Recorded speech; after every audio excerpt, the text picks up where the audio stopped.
শুটকির তরকারি রান্না করব। একটা বেগুন নিয়েছি, তারপর একটা মূলা নিয়েছি, কিছু শিম নিয়েছি, আর এগুলো শুটকি দিয়ে রান্না করব।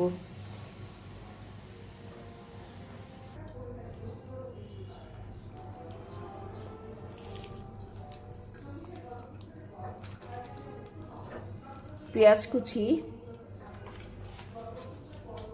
রসুন কুচি,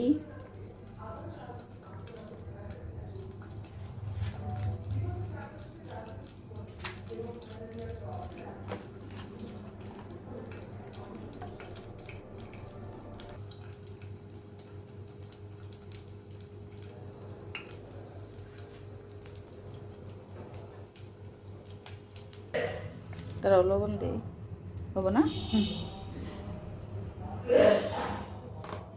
আর কম হলেও মজা লাগে না, লবণ ঠিকঠাক হইতে হয় আর কি। তেল দেব, সর্ষের তেল।